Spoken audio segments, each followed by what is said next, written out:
Oh, there you are, YouTube. October 1st. What are we watching today? First day in the Advent calendar. What's it called? I don't know. Let's see. It is, hey, Renfield. All right, I'm actually reading Dracula right now, and that's why I wanted to watch this. I want to learn more about Renfield. Very cool. So, like I said earlier, I am really excited to watch Renfield. We're going to do that later in the day. It's bright right now. But I have a copy of it. Still haven't watched it yet. Got it from Allie.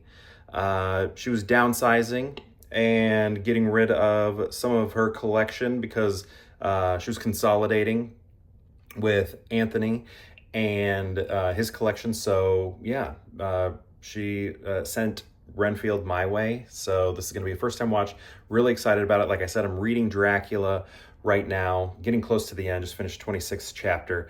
But yeah, I'm curious how this will go. I heard good things, I heard bad things, I heard mid things. So I don't know where I'm going to land on this. Hopefully I like it. Let's give it a watch later tonight.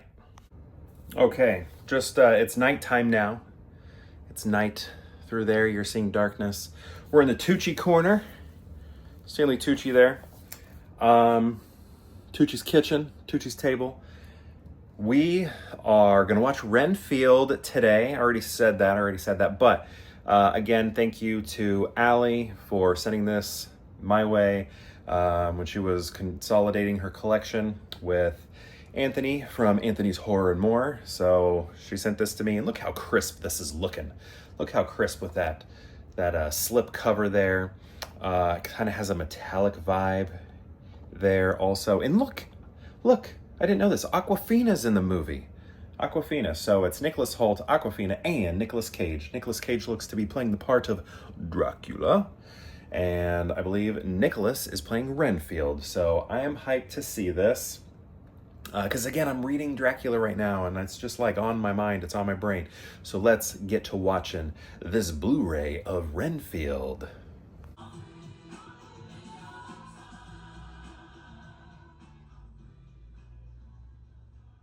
All right, finished the film Renfield right here. It was pretty funny. I don't think I fully knew what the tone would be. I did see the trailer, and I think I only watched that trailer one time. And I remember thinking, I don't know about this. But again, I think I've said it 100 times so far. Reading Dracula right now. So really all I know about Renfield comes from Tom Waits. You know, that's my Renfield. But yeah, reading Dracula, basically I was like, you know what, I want to see this movie. I want to learn more about Renfield. And it's kind of cool because it's you know, very separate from the book, from Bram Stoker's, but also very the same. I can't remember the exact year Dracula takes place, but this story changes everything. But it's basically like using the names and then coming up with their own story, right? Because this takes place in contemporary times. It sounds like he was in World War. He was in the military during World War I. He fought in World War I, where you know the book takes place before World War I. So yeah, you know, all of that's different, but I don't know, you're not supposed to think about that, but they add some cool things to it. He's basically like a, you know, he is a familiar, so all that's the same, but what's really cool about this, I think, what makes it fun, sort of turns it into like a superhero movie or something in a hilarious, weird way, is the whole thing with Renfield, you know, eating bugs, spiders, worms, and stuff like that. That's in here also, but it, you know, in the book, he's all like, you know, like, oh, it gives me power, or whatever. But it gives me life. Is that what he says? I can't remember. But in here, it like gives him strength, like superhuman strength, to where he's like just doing crazy martial arts, just destroying people left and right. And those scenes are just really fun. It's like John Wick. He like turns into John Wick essentially, or Wolverine. But yeah, I don't know. I laughed a lot. I thought it was good. What I really liked was the film form, which is awesome because in Coppola's Dracula, that's one of my favorite parts about that movie, is just the way it's shot is so good. And this movie does a lot of fun things also with film form, sort of, you know, going, nodding, tipping of the hat to Bela Lugosi, and that style, and that, well,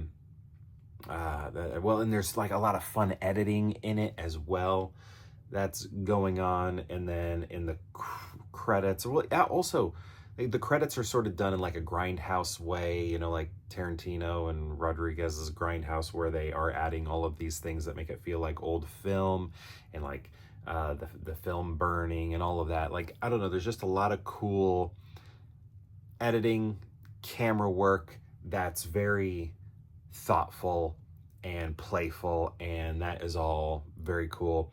Sometimes I did have a tough time understanding Nicolas Cage, I think because of the teeth probably. I was like, should I turn on the subtitles? That was mostly in the early portion of the film. He gets like very badly burned and tore up, and he's all like decrepit. So it makes sense that he's having trouble talking, but it makes it kind of difficult to hear. But that was really only, I don't know, a portion of the movie when he's very torn apart. But this was good. He does a lot of the cool things Dracula does, turns into mist, and, you know, a bunch of bats. That all was visually very cool. And I think some of the stuff I didn't care for, but I don't know, it was part of the story, so you just had to like go with it, was like the whole mafia stuff, or the mob stuff, not mafia, but just like the organized crime element, the family crime element. But I mean, that, like, you know, it like made sense because it's very much the plot. You can't really get rid of it. I guess he could have changed it, but that stuff, when we were dealing with all of that, was kind of the more boring part to me, unless it was an action scene. Like the matriarch, I don't know, anytime she was on screen, it was just a little bit boring. But and her son, you know, I can't remember his name. He was like on DuckTales or whatever, but you know, I don't know. He was funny. He did make me laugh. But anyway, I thought this was fun. This was a funny movie, and I was laughing way more than I was expecting. And again, the film form in this is very cool. So anyway, Renfield, I've finally seen it, and I'm glad I've seen it. And have you seen it? I'd love to know what your thoughts are. Let me know in the comments below. Allie, again, thank you for sending this movie my way. And it's now a first-time watch. I've finally seen it. Thank you so much for watching. Looking forward to the rest of the month. Feel free to follow along. This is just the first of 31 movies. We got 30 more to go. Thank you so much for watching, and perhaps we'll see you tomorrow for more Pure Hangout.